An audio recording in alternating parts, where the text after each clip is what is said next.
jemaah subuh yang diberkahi Allah Subhanahu wa taala. Sekarang saya membawa kitab judulnya Haqa'iq Anit Tasawuf. Haqa'iq berarti jamak dari hakikat, hakikat-hakikat yang benar mengenai tasawuf. Kenapa beliau nulis kitab seperti ini? Karena beliau melihat ada yang bercerita tentang tasawuf, ada yang membawa simbol tasawuf, tapi tidak sesuai dengan hakikat tasawuf itu. Ada yang menceramahkan tentang tasawuf, tapi itu bukan tasawuf.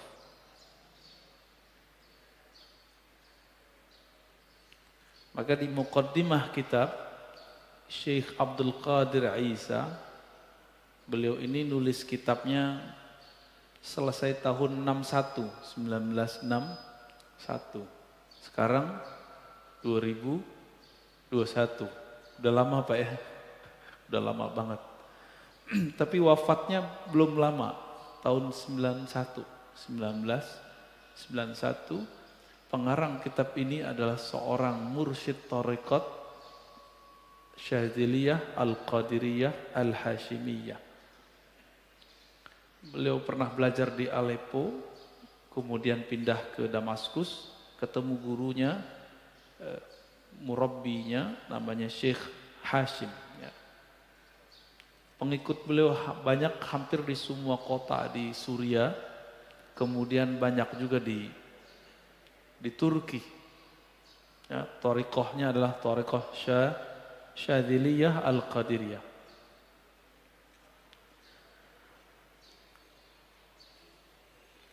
Beliau memulai kitab ini dengan mengatakan bahwa falaqat muniyal Islam. Jadi ketika Islam itu mulai muncul, maka selalu ada musuhnya. Hawalu tahdima arkanih, yang berusaha untuk menghancurkan pilar-pilar agama Islam. Maka apa yang terjadi? Di zaman kita wa nahnul yaum, di zaman kita ini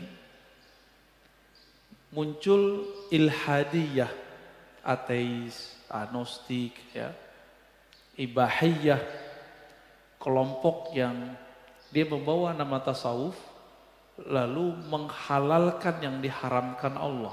Ya. Taridu ilayna minasyarq wal gharb, baik dari timur ataupun dari barat. Ya. Karena ini kemudian mengganggu dan meracuni bagi beliau yang disebut oleh para pemuda, maka beliau nulis kitab ini untuk menjawab tentang persoalan tasawuf. Dulu ada seorang penulis barat namanya Nicholson. Nicholson ini dari Inggris, dia mengatakan tasawuf itu bersumber dari ajaran Kristiani, ajaran cinta kasih. Itu dibantah. Belum lagi nanti kelompok Salafi. Salafi menganggap tasawuf itu dari Buddha. Bahkan dianggap dari Yahudi, dianggap dari kebatinan. Enggak puas, sebutlah zindik.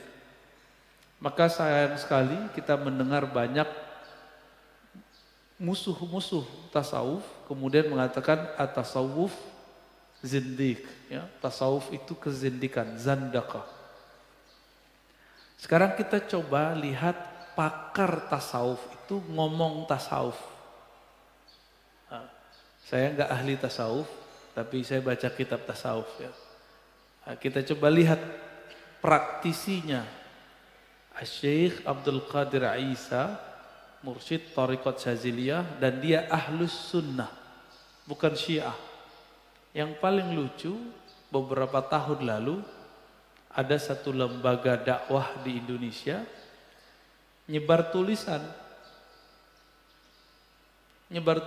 mengenai syiah, isinya tasawuf, isinya tarekat. Berarti si lembaga ini dan si penulis di situ tidak mengerti beda syiah dengan tasawuf. Betul di Syiah itu ada ajaran mirip tasawuf namanya irfani. Tapi di tasawuf juga ada irfani. Dari itu dua irfani ini ada beberapa kemiripan tapi banyak perbedaannya. Nah, banyak perbedaannya. Tasawuf itu tidak teoritis mutlak. Sedangkan irfani Syiah itu banyak falsafahnya, filsafat ketuhanannya. Sekarang kita coba lihat apakah tasawuf menurut si praktisi tasawuf itu, Syekh Abdul Qadir Isa. Setahu saya kitab ini sudah diterjemah. Silakan dicari ya, Hakikat Tasawuf. Biar nanti nyambung kita kalau membahasnya. Ta'rifut tasawuf, definisi tasawuf. Qala al-Qadi Syekhul Islam Zakaria Al-Ansari.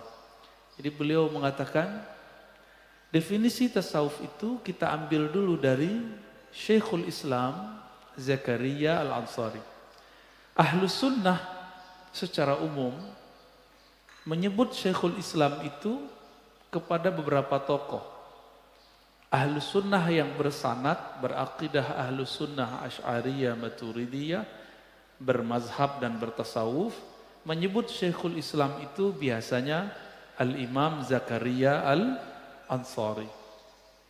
Adapun kelompok Salafi, saudara kita juga, itu menyebut Syekhul Islam lebih identik kepada Ibnu Taimiyah, Ibnu Qayyim, Muhammad bin Abdul Wahhab.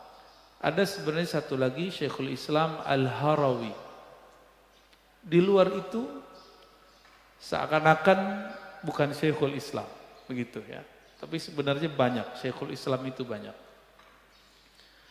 Syekhul Islam Zakaria Al-Ansari ini, beliau ahli semua mazhab. Mazhab Hanafi boleh, Syafi'i oke, Maliki bagus, Hanbali bisa. Beliau menguasai semua qiraat. Qiraat itu yang mutawatir 7. Ada yang membahasnya jadi 10, ada yang jadi 14, ada yang jadi sekian. Dan beliau punya semua sanadnya. Maka tidak ada di dunia ini yang mempunyai sanad Quran, qiraat, kecuali melalui Zakaria Al-Ansari. Kecuali beberapa sanad. Ya. Hampir semua. Yang paling lucu, beberapa waktu lalu ada orang melaporkan kepada saya, seseorang ustadz yang membid'ahkan tasawuf, membid'ahkan mazhab, dan menyesatkan Asy'ariyah. Zakaria Al-Ansari ini dia Asy'ari, mazhabnya Syafi'i, tapi bisa berfatwa 4 mazhab. Dan dia mengerti semua qiraat. Dia punya sanad Quran. Si ustadz yang anti akidah Asy'ariyah ini dan anti tasawuf, anti mazhab, dia punya sanad Quran karena dia punya pesantren pondok tahfiz. Diusut ternyata silsilah Qurannya kepada Zakaria Al-Ansari. Jadi kadang-kadang mereka itu menentang sesuatu padahal itu imamnya di Quran kayak di mana gitu ya. Apa kata beliau? At-tasawuf ilmun tu'rafu bihi ahwalu tazkiyatin nufus. Tasawuf itu ilmu dengannya diketahui cara untuk membersihkan jiwa. Tazkiyatun nufus. Penyucian jiwa itu bahasa Arabnya tazkiyatun nufus. Gak cukup tazkiyatun nufus. Ada yang kedua, tasfiyatul akhlaq. Membeningkan akhlak. Gak cukup, ada yang ketiga, wa ta'miruz zahir wa ta'miruz zahiri wal batin. Lalu memakmurkan, menyibukkan, mengisi zahir dan batin. Linailis sa'adatil abadiyah. Untuk mendapatkan kebahagiaan yang abadi. Ini versi siapa? Imam Zakaria Al-Ansari. Berarti tasawuf untuk beliau ada 3. Tazkiyatun nufus, tasfiyatul akhlak, membeningkan akhlak. Yang ketiga, mengisi zahir dan batin. Untuk apa semua itu? Untuk mendapatkan kebahagiaan abadi. Bahagia abadi itu ketika sang kekasih ketemu kekasihnya. Ketika orang yang merantau pulang ke kampungnya. Dan kita ini semua bersumber bukan dari bumi ini. Tubuh kita pulang ke bumi. Tapi ruh kita bukan dari bumi. Ketika ruh berpulang kepada sumbernya ruh. Itulah kebahagiaan abadi. Nah, untuk bisa pulang itu, si ruh ini terpenjara dalam tubuh. Tubuh ini di dalamnya ada energi namanya nafs, jiwa. Jiwa ini harus dibersihkan. Akhlaknya harus dibeningkan. Maka kajian tazkiyatun nufus jika tidak diteruskan dengan tasfiyatul akhlak, maka akhlaknya tetap keras. Ngaji tazkiyatun nufus, tapi ketemu teman gak mau nyapa ya. Masuk masjid mau nyalahin orang mulu. Karena tazkiyatun nufus ini juga berarti membersihkan diri, juga berarti sok suci. Ini yang mana diartikan? Ada ayat fala tuzakku anfusakum. Jangan kamu sok suci, itu ada ayatnya.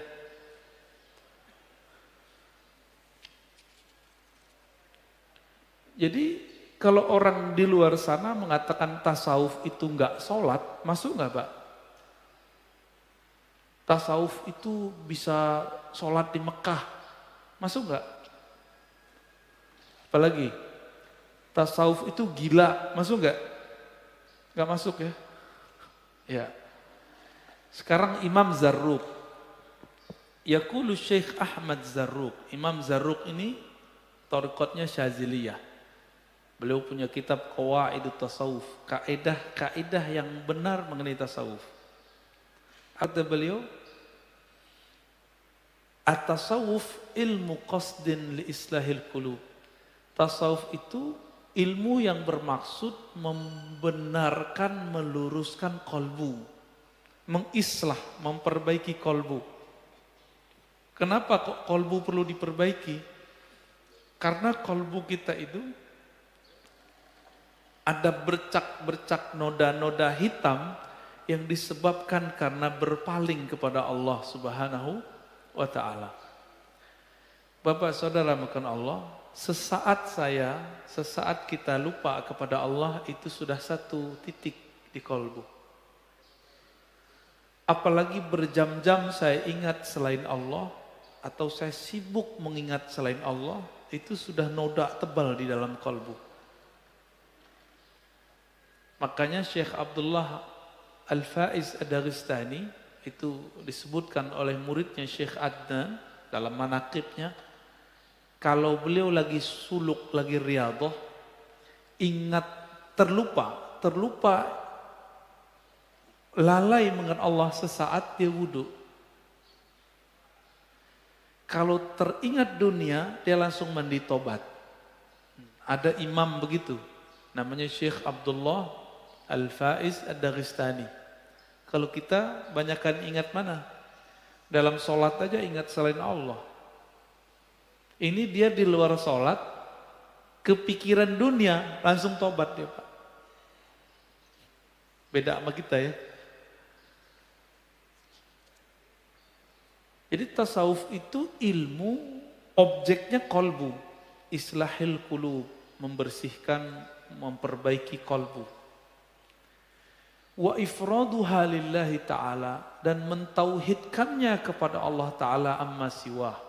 Berarti tasawuf itu tidak mengajarkan kesyirikan, bukan kuburiyun dalam artian menyembah kubur. Ini ada kuburiyun di depan saya nih. Sekarang itu sufi dituduh oleh mereka yang tidak mengerti sebagai kuburiyun. Bahkan Soleh Fauzan dalam kitab Tauhid dan beberapa kitab-kitab syarah Tauhidnya itu menyebut sufi-sufi yang berziarah kubur, bertawassul di sana, bertabarruk dengan ubadul kubur, penyembah kubur. Ini su'uzon, kezoliman yang luar biasa dalam kitab-kitab agama, dan sayangnya itu diajarkan di pesantren-pesantren modern. Ya. Kalau ini diteruskan, dibiarkan Pak, saya nggak tahu apa kejadian nanti. Anak-anak kita di pesantren nanti akan menganggap syirik orang tua-tuanya dulu, kawan-kawan yang berbeda faham dengannya. Wal fiqhu li islahil amal wa hifdzun nizam. Pemahaman terhadap memperbaiki amal, menjaga nizam, wa zuhuril hikmah bil ahkam. Lalu dapat menangkap hikmah dalam sebuah hukum. Jadi seorang yang belajar tasawuf itu ibadah beda dengan ahli fikih. Ahli fikih menyebut ibadah itu sebagai taklif. Apa arti taklif? Beban. Bagi seorang sufi, ibadah itu bukan beban, tapi ladzah, kelezatan. Hajah, keperluan, kebutuhan. Subuh barusan, itu apa? Itu kebutuhan kita, kebutuhan jiwa kita, atau hanya sebatas membayar hutang? Beban. Yang mana Pak kira-kira? Silakan dirasakan sendiri. Ya. Kenapa subuh lagi seger-seger sholat 2 rakaat, giliran siang, sore udah capek-capek 4 rakaat? Kalau kita menganggap itu sebagai beban seperti paradigma ahli fikih, ya bayar utang aja Pak. Nah, ini perbedaan, sedikit perbedaannya.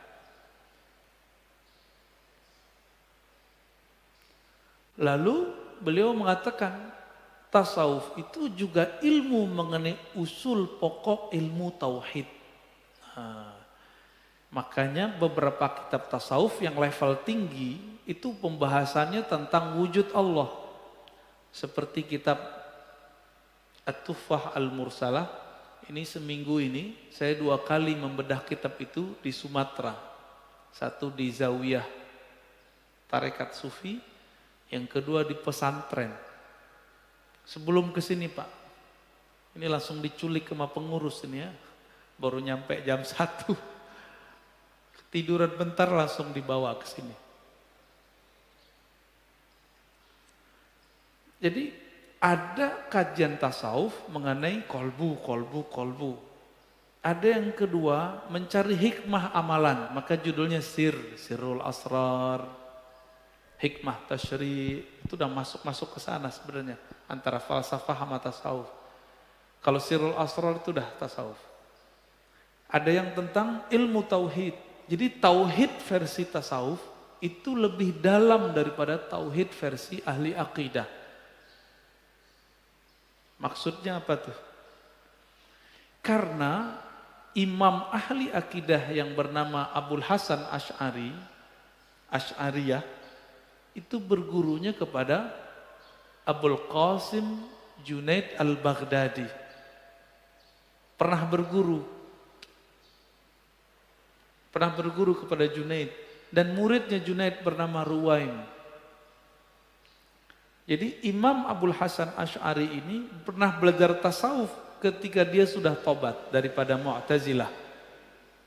Tidak seperti yang dibuat oleh teman-teman Salafi, mereka membuat cerita bohong tentang Abul Hasan Asy'ari.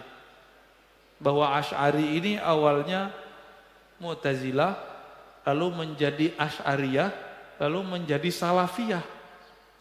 Suka-suka aja buat sejarah ya. Sejarah nggak bisa diakal-akali. Sejarah itu butuh bukti. Kalau mau buka kitab sejarah, buka kitab yang ada sanadnya. Dan yang bersanad tentang Asy'ari itu adalah kitab Tabyin Kazbil Muftari fi manusiba ilal Imam Abil Hasan Asy'ari, karya Imam Ibnu Taimiyah. Asy'ari itu 3 periode. Periode pertama Mu'tazilah, yang kedua Asy'ariyah, yang ketiga jadi Salafiyah. Ini tidak benar. Yang benar gimana? Imam Asy'ari kecilnya belajar kepada Zakaria As-Saji dan ayahnya Syekh Ismail. Berarti ahlus sunnah. Zakaria As-Saji itu murid Imam Ahmad bin Hanbal, murid Imam Al-Muzani, akidahnya ahlus sunnah. Lalu ayahnya wafat, dia tetap ngaji kepada As-Saji, tapi ayah berikutnya, jadi ayah sambung Pak, ayah tiri nyebutnya. Ibunya nikah lagi dengan Abu Ali Al-Jubai. Abu Ali Al-Jubai ini bapak Mu'tazilah. Menjadi Mu'tazilah lah dia dalam beberapa waktu, sampai kemudian dia menemukan kelemahan-kelemahan Mu'tazilah, lalu dia pindah menjadi Asy'ari yang kita kenal sampai saat ini, yang sangat relevan dengan akidah sufi. Maka tidak ada sufi di dunia yang sahih lah ya, illa wa asy'ariyun au maturidiyun, kecuali akidahnya Asy'ari atau Maturidiyah. Belajar sifat 20 di Mesir itu, sahabat saya pemimpin salah satu madrasah di Sumatera itu bercerita, saya punya syekh di sana tidak mau mengajarkan tasawuf kepada murid sampai muridnya mengerti akidah Asy'ariyah, belajar sifat 20. Saya harap di sini diajarkan ya.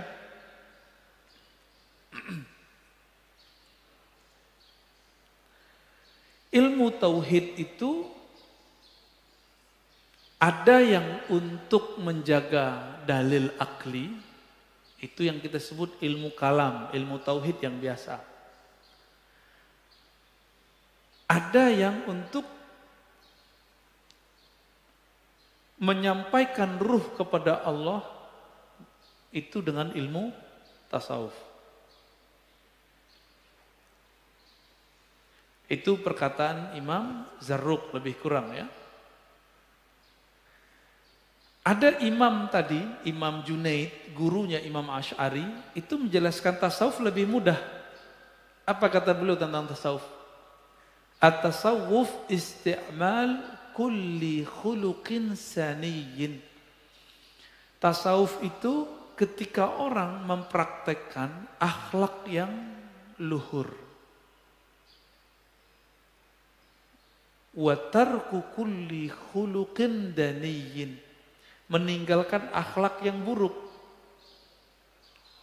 Akhlak itu tumbuhnya dari kebeningan kolbu.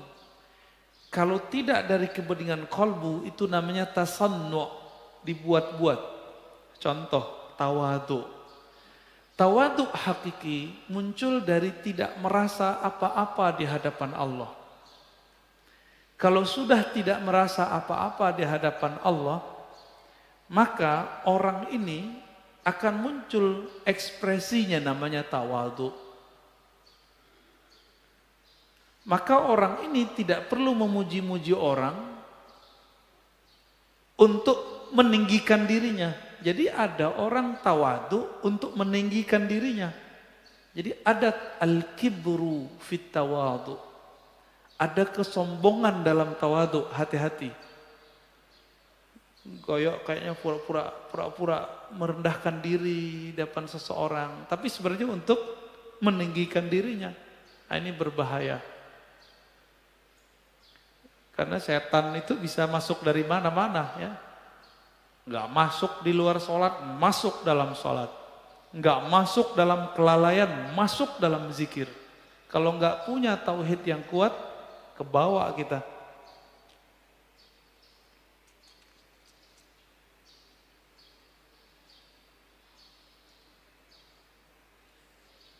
Imam Junaid tadi itu wafatnya tahun 297, maka sangat mungkin, sangat besar kemungkinan beliau menjadi guru Imam Asy'ari ya.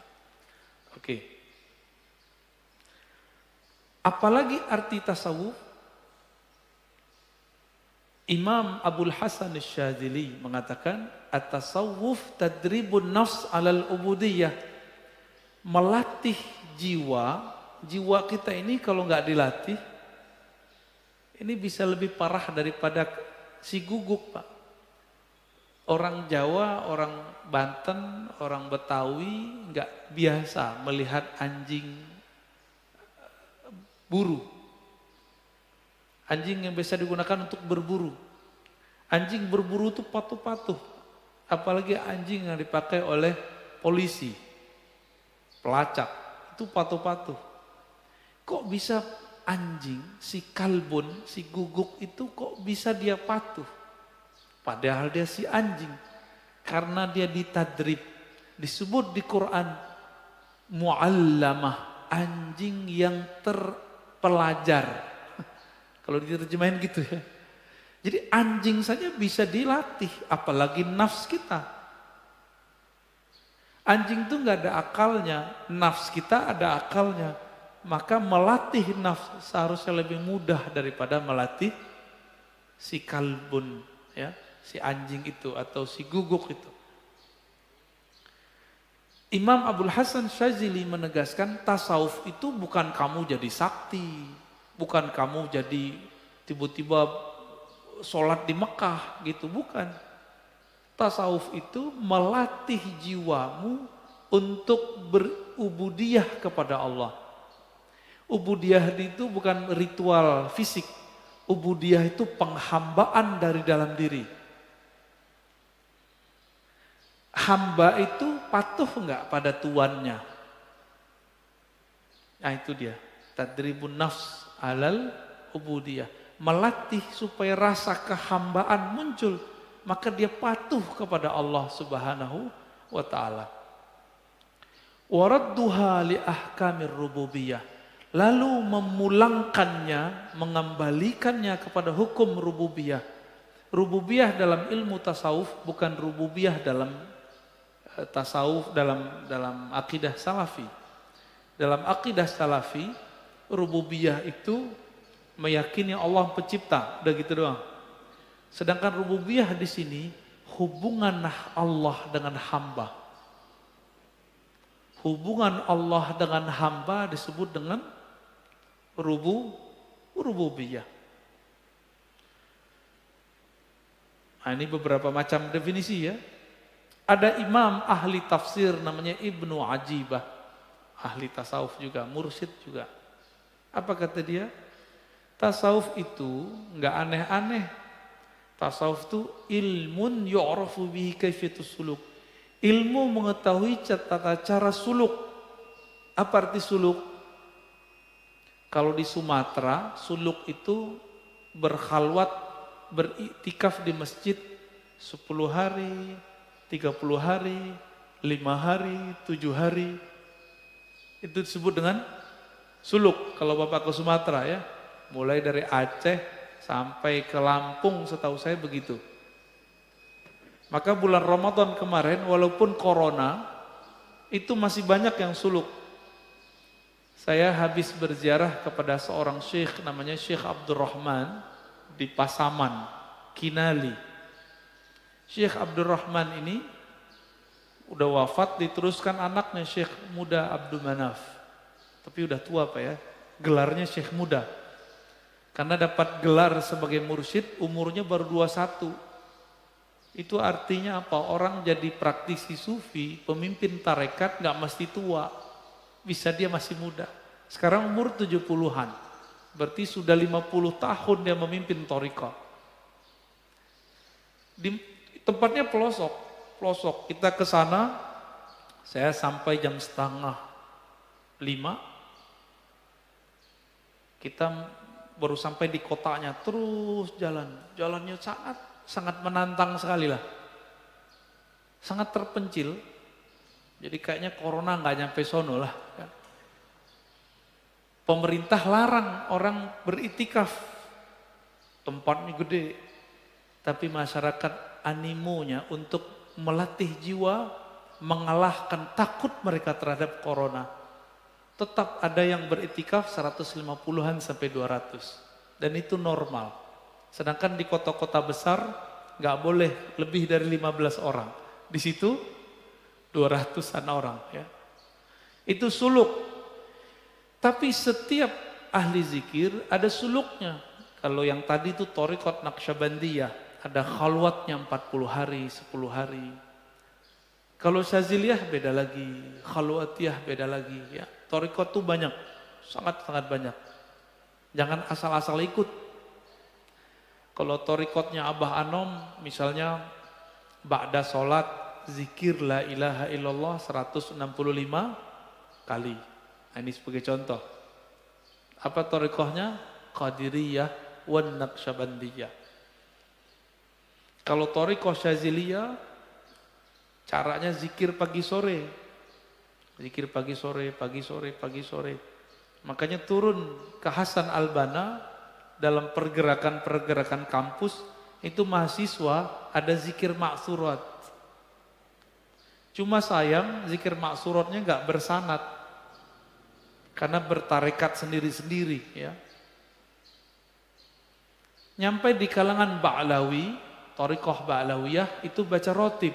Rotibul Haddad, Rotibul Attas. Itu suluknya. Ya. Macam-macam suluknya.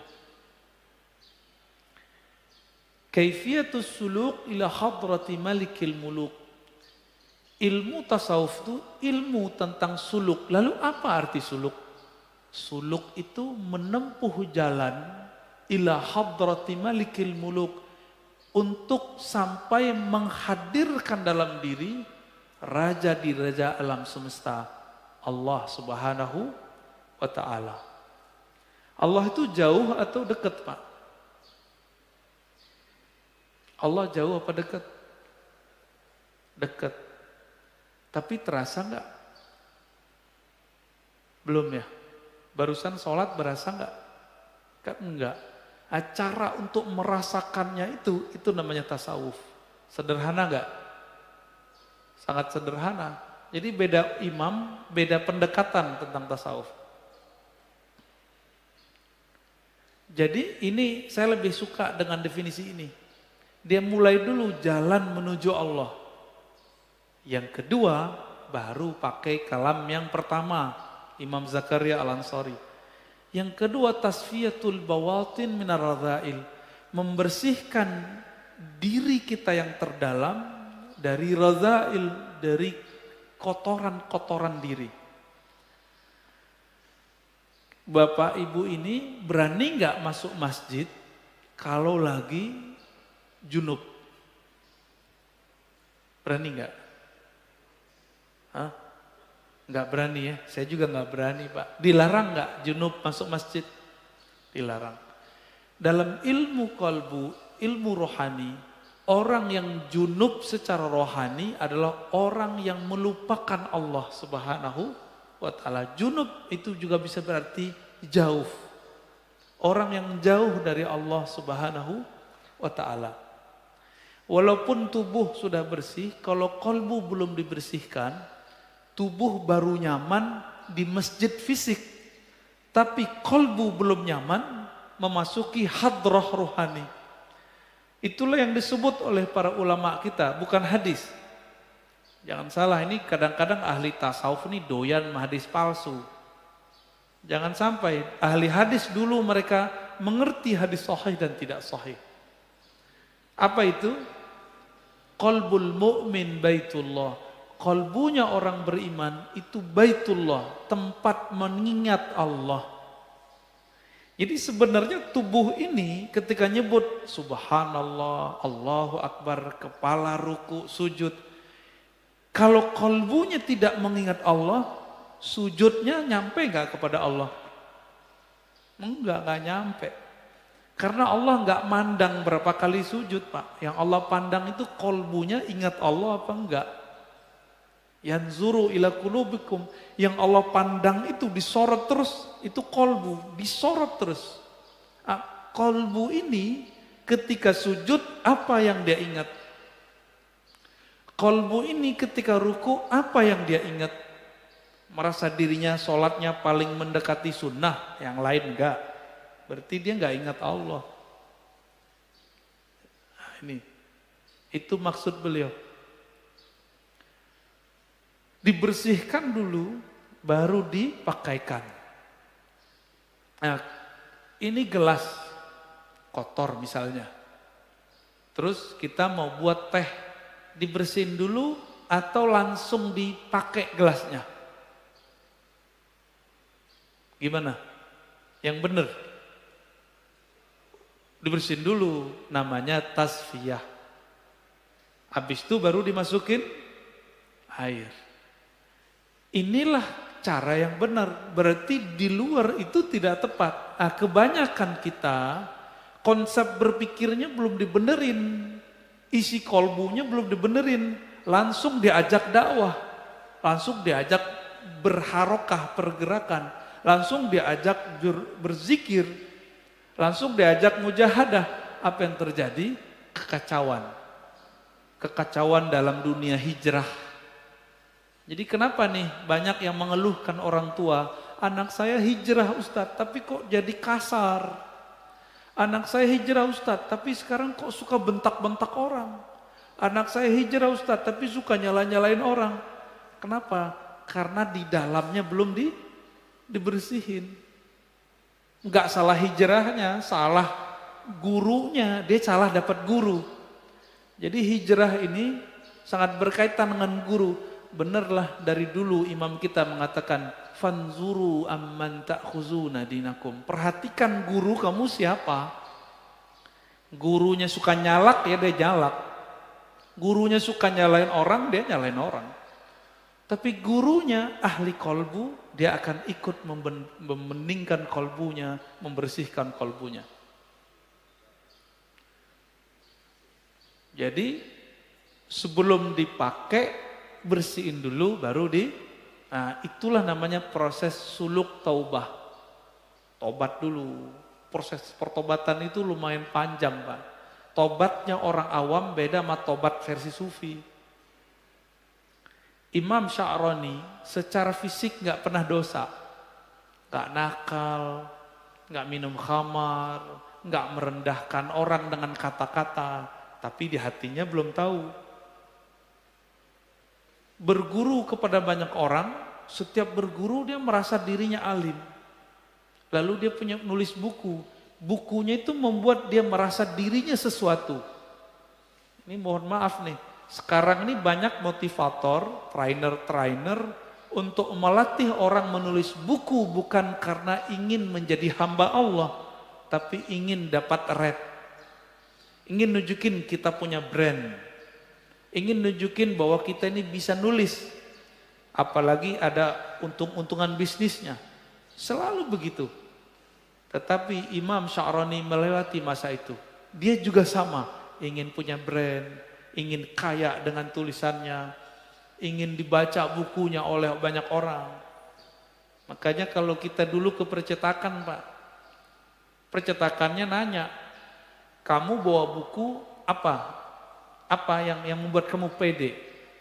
Kalau punya medsos kita tunjukin, nih follower saya sekian, kayak gitu. Jadi udah bukan berarti dari dalam kolbu. Imam Sya'rani mengidap penyakit itu.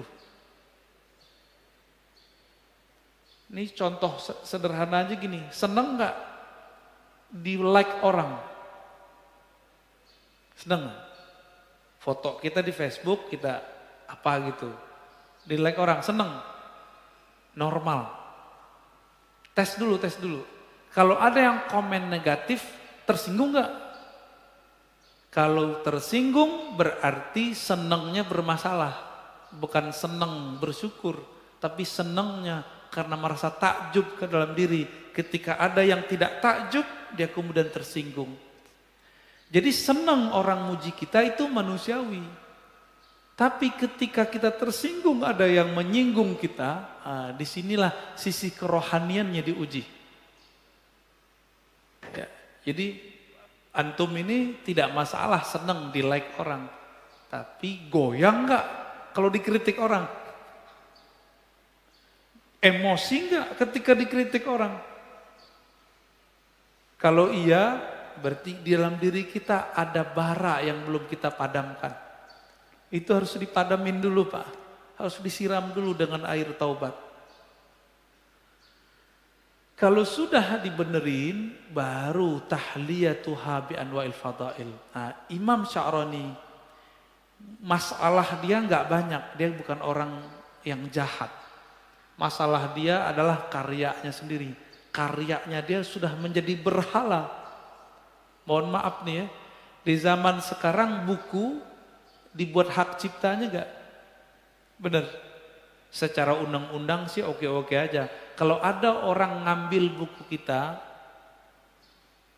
membajak buku kita, kita marah gak? Oh, marah-marah orang sekarang.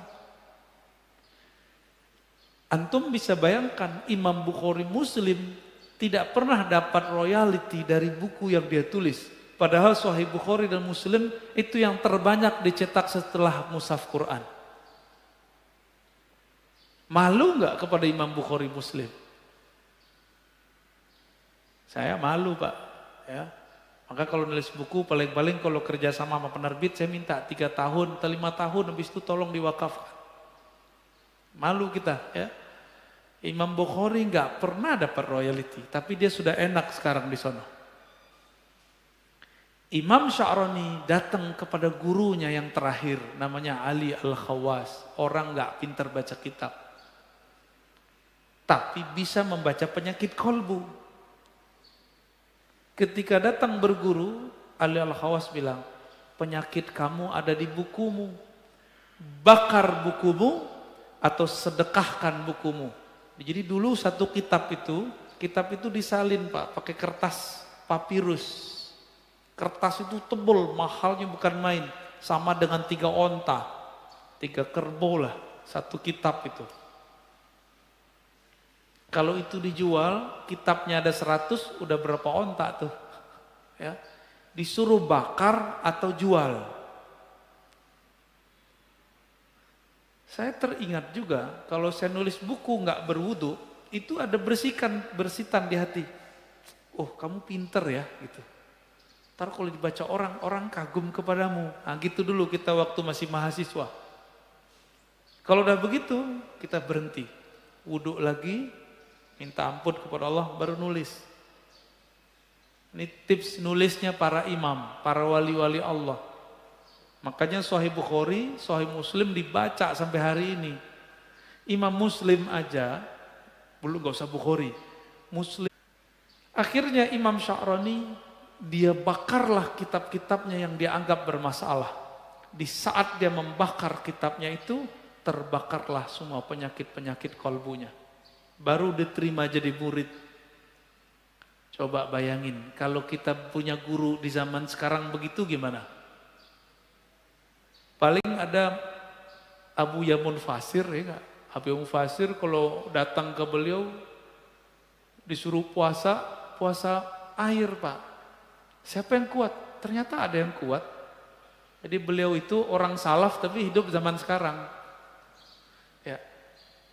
Saya nggak bicara masalah kerohanian, saya bicara tentang torikotnya. Riadohnya berat. Itu riadoh orang dulu itu. Ternyata masih ada di Banten. Ya, kalau nggak kuat nggak usah ikut Pak. Ya, minta berkat doa aja ke beliau ya. Jadi sufi-sufi itu ada yang ketat, ada yang sedang, ada yang santai. Tasahul, ada yang tawassut. Sufi yang ketat kayak tadi. Ada orang sombong karena dia punya rumah, disuruh jual rumahnya, sedekahin duitnya. Gak kuat kan Pak ketemu guru begitu? Ada orang yang merusak dia keluarganya, disuruh cerain. Kan gak kuat Pak kita begitu. Gak kuat, itu thariqat tasawuf lama yang ketat. Ada orang hobi makan minum,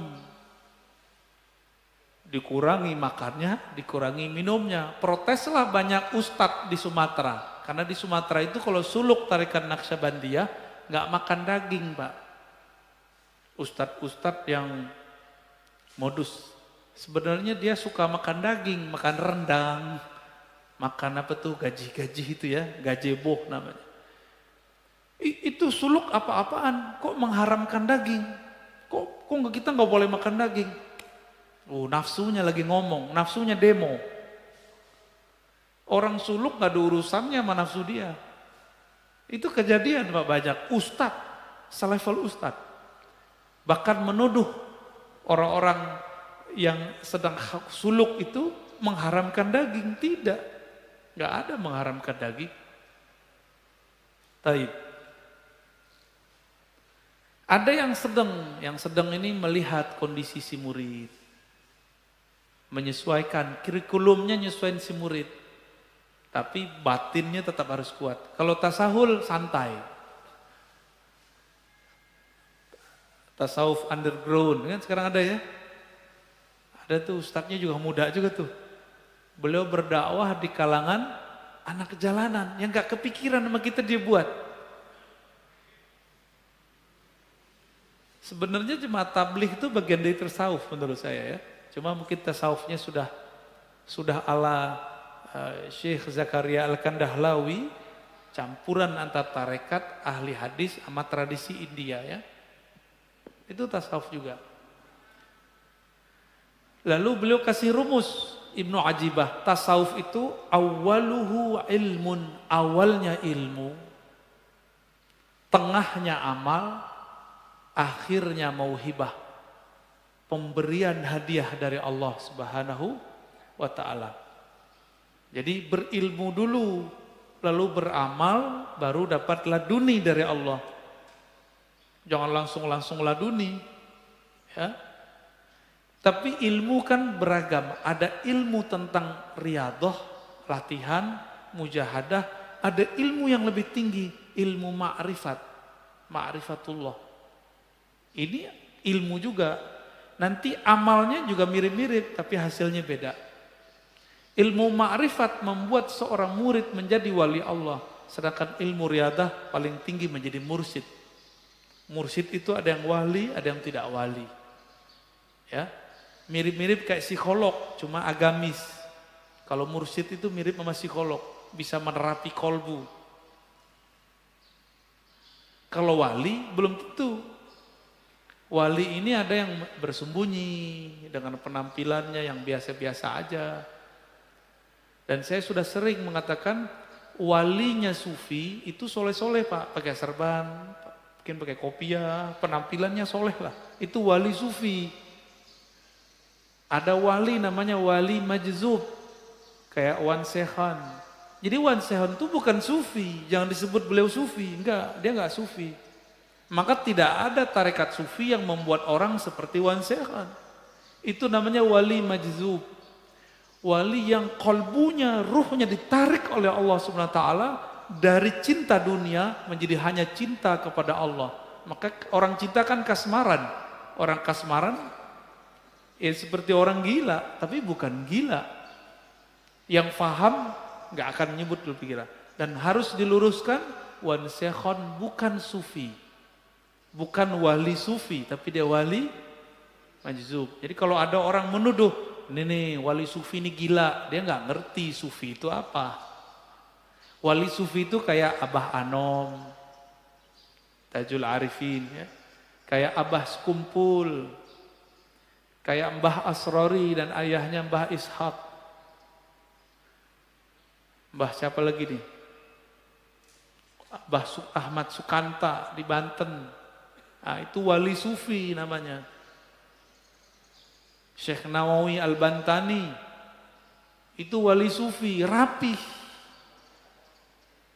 nggak abrakan. Kalau wali majzub ya abrakan Pak, dan itu bukan sufi, tidak bisa ngangkat murid, cuma bisa ada orang khidmah kepada dia, dia dapat berkah, tapi itu bukan kurikulum tasawuf. Buka kitab ini nggak ketemu namanya wali majzub, bisa dijadiin guru, nggak ada. Jadi seperti Wan Sehan itu tidaklah dapat bisa dijadikan mursyid. Beliau asik dengan mahabbahnya, nggak bisa. Gimana orang mau berguru kepadanya? Jadi itu bukan wali apa sufi, tapi wali apa? Wali majzub. Terus yang ketiga ada wali yang menyembunyikan ma'rifatullah dalam dirinya dengan cara melakukan, menzahirkan hal-hal yang membuat orang mencelaknya, disebut wali malamatiyah. Ini tersebut dalam kitab Imam Ahlus Sunnah Al-Imam Suhrawardi, kitabnya Awariful Ma'arif, murid dari Syekh Abdul Qadir Al-Jilani yang disepakati ketasawufannya, kesufiannya. Amal matiyah ini, kalau dia ketemu dengan orang yang satu channel dengannya, baru dia tunjukkan baju kewaliannya. Tapi kalau di depan orang-orang biasa, kayak kita-kita ini, dia tunjukin yang aneh-aneh, Pak. Yang kira-kira kita nggak akan mengira kalau dia menyimpan ma'rifatullah di kolbunya. Masa si wali begini gitu. Masa si wali pakai celana pendek, misalnya gitu, Pak. Itulah kalam Ibnu Athaillah Sakandari dalam kitab Ibnu Athaillah. Subhana man satara sirral khususiyah bizuhuri al-bashariyah. Sungguh hebat Allah. Allah sembunyikan agen-agen ma'rifatnya dalam rupa sisi manusiawi. Kadang pedagang kelontong, mungkin dia seorang sopir angkot, sopir Grab, siapa tahu, wallahu alam. Bukan berpenampilan kayak kiai, kayak ustadz. Jadi kalau wali sufi mirip sama kiai. Kalau majzub, ya suka-suka dia abrakan. Wali malamatiyah seperti kisah Nabi Musa dan Nabi Khidir. Nabi Khidir menunjukkan maksiat, Pak, di depan Nabi Musa, benar nggak? Maka antum nggak akan kuat ketemu wali malamatiyah, bisa kafir, mending nggak ketemu. Masalahnya di akhir zaman begini, wali-wali ini kan susah diketahui. Dan besar kemungkinan wali al-ghaus di akhir zaman nanti malah matiyah. Nabi Musa aja gagal, Pak. Tapi dianggap berhasil dengan syafaat dari Allah, 3 kali dia ingkar. Bener gak? Nabi Musa bisa ingkar. Loh, kita siapa? Kita bukan Nabi Musa. Kalau Allah tidak menakdirkan kita bisa terima, tidak membantu rohani kita bisa nggak kenal tuh sama wali malamatiyah ini. Wali malamatiyah ini punya trauma dengan iblis. Iblis itu dulu namanya Azazil, bertambah ilmu ma'rifatullah karena dia beramal ribuan tahun, bertambah ujub. Dia merasa mendapatkan pengetahuan, bertambah ujubnya, bertambah sombongnya. Supaya tidak terjadi itu, supaya orang tidak mengkultuskan dia, wali malamatiyah ini menghancurkan karakter-karakter sisi kesolehannya. Supaya orang nanti menghujatnya. Di saat ada orang menghujatnya, disitulah dia kemudian tidak ujub. Itu malamatiyah. Itu bukan sufi loh ya. Jadi yang sufi yang pertama aja. Kecuali si malamatiyah sudah diperbaiki oleh Allah lahirnya, baru dia nanti persis kayak sufi. Kapan itu kita nggak tahu, ya. Dan di akhir kata Imam Zarruq, definisi sufi ini tasawuf itu banyak. Tablugh nahwal alfain. Beda imam, beda pengalaman. Kira-kira ada sekitar 2000 definisi tasawuf. Namun semuanya berpulang kepada satu hal. As-sidqut tawajjuh ilallah. Kesungguhan, kejujuran, kebenaran bertawajuh menghadapkan diri kepada Allah. Jadi itulah awal dari doa iftitah, wajjahtu wajahiyah. Itulah tasawuf. Supaya mencapai wajjahtu bisa jutaan cara. Itulah namanya tarekat sufi. Jadi tarekat sufi itu bagaimana koneksi si hamba saat mengatakan wajjahtu wajahiyah. Tadi waktu baca doa iftitah nyambung nggak kepada Allah? Enggak kan? Karena belum punya torikotnya. Ya, belum punya sidqut tawajuh. Lisannya ngomong, kolbunya nggak ngikut. Yang disebut sidik, lisan mengatakan wajjahtu, kolbunya langsung berkiblat kepada Allah Subhanahu wa ta'ala. Berdasarkan itu, kata beliau, apapun kata orang tentang kezindikan tasawuf itu bersumber dari kebodohan mengenai hakikat tasawuf. Ya, jadi tolong sama-sama kita luruskan pemahaman ini. Ya, kira-kira itu, Ustaz. Silakan kalau ada yang mau didiskusikan. Alhamdulillah, terima kasih Buya. Lanjut ke saya tanya jawab. Baik.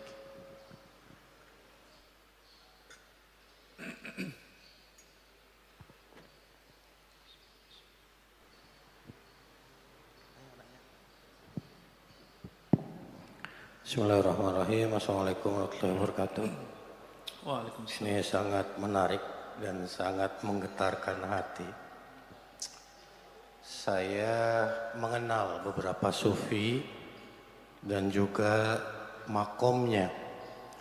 Kita mengenal mahabbah, ma'rifat, bahkan wahdatul wujud. Atau kita mengenal Rabi'ah al-Adawiyah, kita mengenal Ibnu Arabi, kita mengenal Al-Hallaj, kita mengenal Syekh Siti Jenar. Yang dua terakhir ini sufi yang dihukum mati karena pendapatnya, yaitu anal haq pada Al-Hallaj atau pada Syekh Siti Jenar manunggaling kaula kalawan Gusti.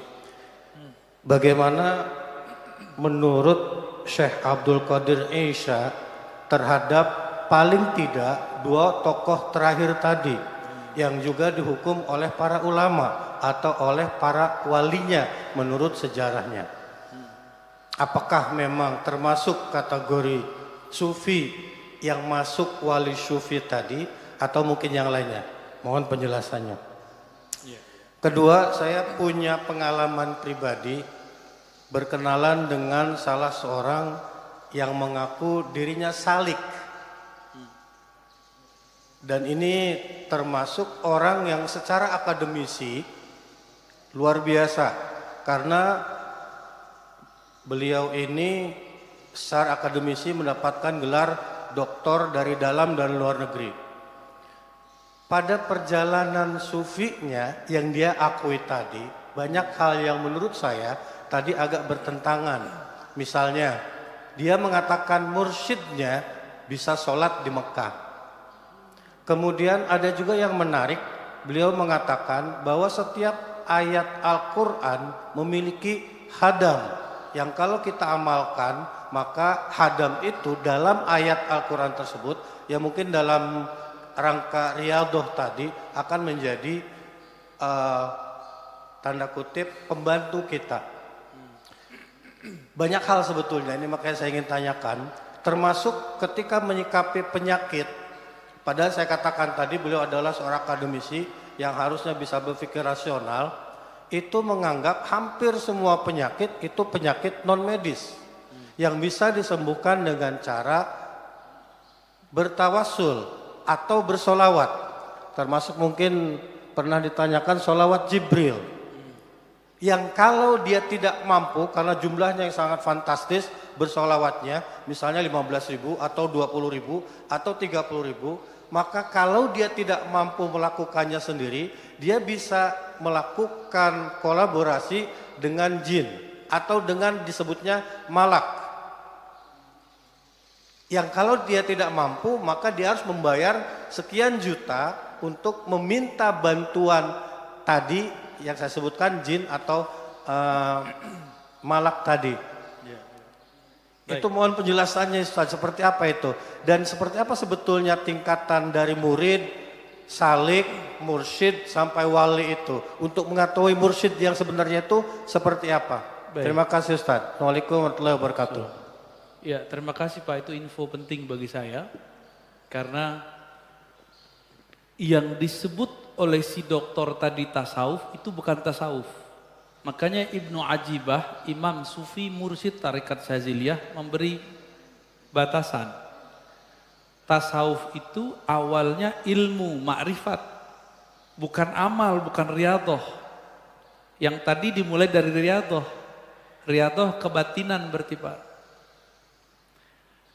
Setelah berilmu mengenal Allah, bermakrifat dulu, baru berriyadhah, latihan, wirid, zikir. Terakhir baru dapat mauhibah, ilmu laduni, akah itu ketenangan jiwa, kah itu kekhusyuan, kah itu bukan khadam. Kita nggak ada urusan sama khadam. Mau baca ayat ada khadam nggak ada khadam, kita nggak ada urusan sama itu. Mau kita baca zikir nanti ada malaikat yang mengkhidmatkan diri, kita nggak ada urusan sama itu. Urusan kita hanya kepada Allah. Ini yang dikatakan oleh Imam Al-Junaid, tauhid itu, Junaid yang tadi sufi, ifradul qidam anil hadas, menanggalkan, memisahkan, mengesahkan Allah SWT dengan menanggalkan sisi-sisi selainnya yang baru. Jadi kalau masih tertarik sama kebatinan, khadam-khadam, lalu supaya sukses, bayar mahar, itu kebatinan itu Pak. Berbaju tasawuf. Inilah yang dikatakan dengan mutasawwif, sufi palsu. Jadi sufi beda dengan mutasawwif. Itu sufi palsu. Ya. Adapun mengenai gurunya sholat di Mekah, kalau itu lain cerita. Masuknya kemana nih? Bab karomat atau bab khurafat yang mana? Ada dua Pak. Kalau karomah, emang tiap hari karomah diberiin. Kalau khurafat, barangkali itu. Oh, syekh kita sholatnya di Mekah gitu. Sholat Jumat di Mekah. Loh kita lagi sholat Jumat, Mekah belum sholat Jumat Pak. Kita sholat jam berapa? Jam 12. Mekah jam berapa waktu itu? Baru jam 8. Bahlul namanya. Jadi hati-hati. Maka wajib belajar tauhid sebelum belajar tasawuf. Kalau enggak usah belajar tasawuf. Belajar tauhid aja. Belajar fikih aja Pak. Ya. Jadi daripada tersesat, nggak tahu nanti mana yang sahih nggak sahih, nggak usah belajar itu. Ya, jadi kok bisa doktor? Lah, doktor kan gelar akal, bukan gelar rohani. Doktor kan gelar dia nulis penelitiannya bagus, bukan berarti rohaninya bagus. Dulu salah satu dosen saya, namanya Prof. Bambang Pranowo, almarhum, orang Matla'il Anwar. Beliau mengisahkan pernah tersesat ikut Lia Edan. Hah? Apa yang terjadi Pak? Orang nanya, Prof, ente kan profesornya di luar negeri lagi, tamatan pesantren lagi, tauhidnya kuat, tapi kering, dia pengen cari sensasi rohani. Kok ikut Lia Edan? Jawaban dia apa? Gimana saya nggak mau ikut, penasaran. Dia ngaku gurunya Jibril, pengen berguru sama murid Jibril, gitu. Setelah lama kebuka nggak bener. Nanti muncul ketemu lagi Pak, ada orang ngaku sufi tapi ngajarin reinkarnasi, titisan, itu bahlul semua, itu nggak bener itu, bukan sufi yang sahih, itu mutasawwif. Makanya nanti mereka fokusnya di riyadhah, ma'rifatnya nggak ada. Tasawuf dimulai dengan ma'rifat atau tauhid kepada Allah. Kalau enggak batil. Ya. Kalau enggak ketemu, udah enggak usah di sini aja lah ngajinya. Ya. Enggak usah ikut yang aneh-aneh, Pak. Enggak ada jalan instan. Quran aja turun 20-an tahun. Ya. Apalagi yang kita zaman-zaman sekarang. Adapun mengenai Hallaj dan Syekh Siti Jenar, nah, di sini ada pembahasannya. Bapak bacaannya udah banyak nih ya. Nanti ada pembahasan khusus Pak insya Allah. Nanti saya bahas mengenai Wahdatul Wujud. Di sini sudah ada halaman 434. Beliau sengaja tidak masukkan nama Hallaj, tapi pembahasannya ada di sini. Karena orang Thariqat Syadziliyah ini menghindari sesuatu yang clash. Jadi nama-nama seperti Hallaj nggak ditonjolkan jelas-jelas. Ada, tapi tidak jelas. Insya Allah next time saya jelasin. Ya. Ustadz, yang berkaitan dengan tadi, untuk menyadarkannya, kalau Prof. Bambang Pramono kan sempat keluar ya, Ya. dari Lia Eden itu. Nah, saya juga sebetulnya secara personal ingin menyampaikan kepada teman saya tersebut, karena saya berkeyakinan bahwa secara logika ini bisa diajak bicara gitu. Tapi pada faktanya susah sekali. Caranya seperti apa sih seharusnya itu? Apa saya perlu temukan dengan Pak Kiai ini supaya... Gak usah Pak. Gak usah. Tunggu dia menemukan sesuatu yang ganjil dari gurunya. Nanti dia akan kelihatan galau, di situ Bapak masuk. Ini jadi kita itu tidak akan pernah bisa merubah hati orang. Nggak akan pernah. Allah Pak yang merubah hati orang. Kita itu cuma jadi asbab. Jadi nggak boleh bilang ente sesat tuh. Nggak tertarik dia ngobrol sama Bapak nanti. Ngobrol aja Pak santai terus. Orang berubah dengan ngobrol santai itu lebih baik daripada dia dikafir-kafirkan terus berubah. Diancam-ancam berubah, nanti ancamannya hilang dia balik lagi, kambuh lagi. Tapi dengan ngobrol santai, ngobrol terbuka dari hati ke hati, jangan-jangan Bapak yang yang ke bawah. Kuatan dia kan. Ya. Ini satu hal Ustadz. Dia itu selangkah lagi ke guru besar, hanya tinggal Skopus saja. Tetapi dia harus menunggu mursyidnya itu. Itu saya juga bingung itu gimana caranya supaya dia yakin bahwa apa yang dia lakukan itu kurang benar lah istilahnya. Gini aja deh, ciri-ciri mursyid palsu mengajarkan murid istighal bi ghairillah, sibuk dengan selain Allah, cari khadam. Baca ini biar dapat khadam, baca ini biar faedahnya ini. Itu bukan mursyid ilallah. Tapi itu mursyid ila ghairillah. Itu nganterinnya bukan ke Allah, nganterinnya kepada kesaktian. Jadi Bapak kalau mau cari mursyid, guru itu cuma ngajarin mengenal Allah, lalu zikir untuk bisa sampai kepada Allah. Udah itu aja. Nggak lebih-lebih dari itu. Ya, sederhananya gitu Pak ya. Yuk Ustaz, udah? Belum? Ya. Ini hari Minggu ya? Oke. Saya nggak mau debat, buat apa debat?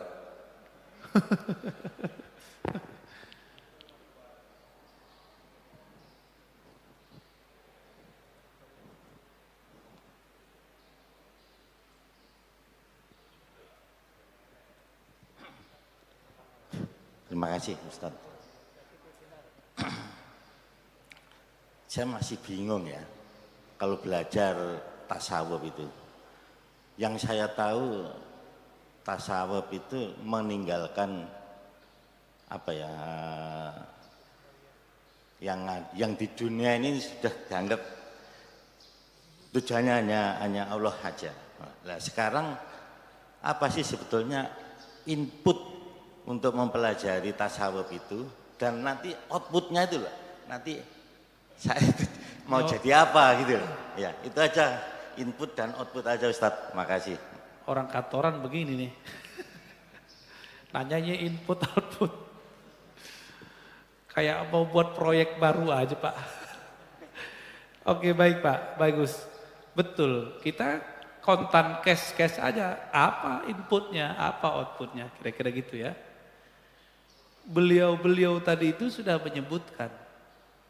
Orang belajar tasawuf itu bukan pengen sakti. Tapi mendekat kepada Allah yang maha sakti. Lalu apa yang harus dilakukan? Tazkiyatun nafs. Membersihkan jiwa, wa tasfiyatuha. Dan membeningkannya. Kalau saya tambahkan. Wa ma'rifatullah, itu yang pertama. Sebelum kita, antum tadi nyebut aneh, nyari GPS-nya. Nah, jadi kita sebelum mau kemana, kita minta petunjuk dulu. Kemana nih saya mau pergi. Itu ma'rifat namanya, ilmu. Maka sebelum kita kemudian belajar tasawuf, pelajari dulu Pak, kerangka tasawuf itu dari ahlinya. Jangan dari selain ahlinya. Pelajari, di situ nanti ketemu tujuannya apa yang dipelore, itulah output input. Jadi semua definisi tadi, Bapak nggak usah bingung, tinggal ambil aja satu. Ya. Kalau pengen cari sakti jangan ke sufi, cari dukun aja Pak. Ya, perdukunan gitu bisa nangkep jin. Enggak, kita nggak cari itu. Untuk apa bisa nangkap jin nundukkan khadam, tapi sholat gak khusyuk, untuk apa? Ya kan? Jadi nanti salah satu yang Bapak peroleh, itu sholat tuh lebih enak. Sholatnya pasti gak khusyuk tadi subuh kan? Saya jamin tuh kelihatan wajahnya kok. Itu kenapa? Karena bingung mau bertasawuf tuh gimana. Sedangkan pelajaran tentang ibadah selama ini itu kayaknya beban. Bacaan. Belajar tasawuf itu membebaskan diri dari beban. Itulah perkataan Imam Abul Hasan Sazili yang diabadikan dalam kitab ini. Dalam kitab-kitab tasawuf. Syaikhuka man la yut'ibuka. Kitab Lataiful Minan, Ibnu Athaillah. Guru hakikimu, guru tasawufmu itu bukan yang bikin kamu banyak wiridan. Yut'ibuka, bikin kamu capek berwirid. Tapi guru hakikimu itu kalau dia ngasih wirid kamu nggak kecapean gitu. Sama-sama dikasih wirid nih. Si A ngasih wirid, si B ngasih wirid. Tapi giliran si B ngasih wirid nggak beban Pak. Nah itu gurunya tuh. Malah seneng, ada ketenangan, ada sensasi yang nikmat saat berzikir. Itulah mursyid. Jadi nggak ada paksaan. Nggak ada paksaan. Tapi kalau tarekat sudah menjadi sebuah organisasi tertutup, mulai ada strata. Mulai ada kemudian amalan. Kalau level ini amalannya ini. Emang bisa makom orang dilihat dari amalan? Gak bisa. Jadi tarekat kalau udah jadi organisasi, dia sudah keluar dari fitrah tasawuf. Ini hati-hati ya. Jadi tidak semua tarekat sufi itu menghantarkan kepada ilmu tasawuf. Nah ini pengalaman saya bertarekat Pak. Karena saya juga belajar tarekat. Ketemunya di mana? Ketika dulu kita belajar satu kitab namanya Lataiful Minan, karya Ibnu Athaillah, beliau nyindir kita, nyindir saya, nyindir pembaca. Kamu kok cari guru yang banyak wirid? Cari guru yang bikin kamu doyan wirid. Beda loh Pak ya. Jadi guru kita itu yang bikin kita doyan wiridan, kayak nggak kecapean. Tapi kalau kemudian disuruh ini lagi, kalau nggak bisa bayar mahar. Ya Pak ya. Enak amat bisa kepada Allah pakai bayar-bayaran. Lain dengan Abu Bakar As-Siddiq. Abu Bakar As-Siddiq itu karena saking tasdiknya, apapun kebutuhan Nabi belum terbersit dalam pikiran Nabi, dia hantarin kebutuhan Nabi tanpa ada beban. Nabi kan nggak pernah juga, ente Abu Bakar kasih semua harta ente buat saya, nggak ada. Abu Bakar memberikan hartanya kepada Rasulullah sukarela. Emang Nabi dibuat untuk diri sendiri kan enggak. Nabi dibagi-bagi lagi. Karena setiap hari itu banyak pengemis yang datang kepada Rasulullah. Fuqara masakin yang minta kepada Rasulullah. Rasulullah itu baru beli baju, ada orang minta langsung kasih Pak. Coba Bapak belum beli BMW, saya minta, mau enggak? Ketawa dia langsung. Katanya tasawuf membuang sesuatu selain dunia, selain Allah. Membuang dunia enggak kuat Pak. Tasawuf bukan itu. Tasawuf bukan buang dunia. Tasawuf tetap di dunia, tapi dunia enggak tembus ke dalam kolbu. Itu baru tasawuf. Maka tasawuf sufi-sufi ini bisa ketemu di kalangan pejabat, perwira-perwira, pedagang-pedagang, ulama-ulama, ahli ibadah, orang-orang yang gak kita kira-kira, ternyata mereka punya channel yang sama dengan kita. Nanti ketemu Pak. Orang kebatinan juga ketemu di macam-macam. Banyak sekarang pejabat cari backup yang kayak tadi-tadi itu Pak. Dia cari backup tuh. Sayang nih orang. Tapi disitulah Imam Sya'rani mengingatkan, ente hati-hati sama ahlu dunia. Pejabatkah, pedagangkah, pengusaha. Datang kepada ahlullah, sufi wali, ingin membackup dunianya. Ntar mau 2024 nih, ya enggak?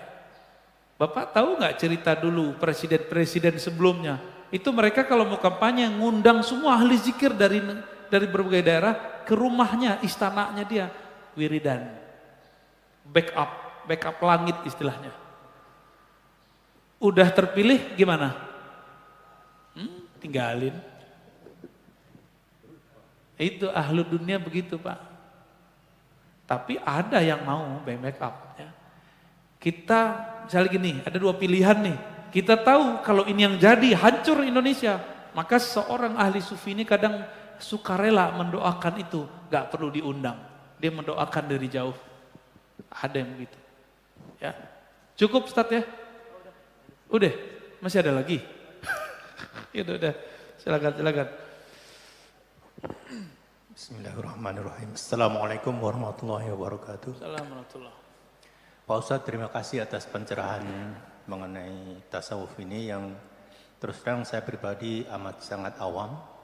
Sehingga ilmu mengenai tasawuf ini yang masuk pada saya itu simpang siur, tidak hanya sepenggal-sepenggal begitu Pak Ustadz. Kami mohon pencerahan. Salah satu yang kami dengar itu adalah bahwasanya Imam Ghazali itu adalah ahli tasawuf. Buku-buku yang ditulis pada awal-awalnya adalah berisi sebagian besar atau adalah semuanya berisi mengenai tasawuf. Kemudian menjelang akhir hayatnya beliau yang kami dengar itu merubah isi buku-buku itu meninggalkan tasawuf. Hanya ibadah. Apakah ini benar dan apakah ini menunjukkan bahwasanya tasawuf itu jadi sesuatu yang absurd. Jadi baik. yang misleading lah begitu Pak Ustadz. Baik Pak. Terima kasih pencerahannya. Assalamualaikum warahmatullahi wabarakatuh. Assalamualaikum. Bagus Pak pertanyaannya. Ini banyak yang bukan misleading, miskonsepsi terhadap Imam Ghazali. Ya. Imam Ghazali itu murid dari Imam Al-Juwaini. Al-Juwaini ini ahli mantik dan ahli usul fikih, ahli memproduksi hukum. Namanya Imam Al-Juwaini. Setelah dia mahir, Imam Ghazali ini menjadi guru besar. Dipindah dari Isfahan, pindah ke kota Baghdad. Baghdad itu kayak Jakarta aja Indonesia. Jadi bayangkan sekarang di Jakarta dia jadi guru besar. Terkenal seantero negeri. Buku-bukunya dibaca di semua distrik dan provinsi. Itu Imam Ghazali. Jadi periode pertama dia ahli usul fikih dan ahli kalam. Ahli kalam. Karena Imam Al-Juwaini ahli kalam, ahli akidah. Dia suka debat.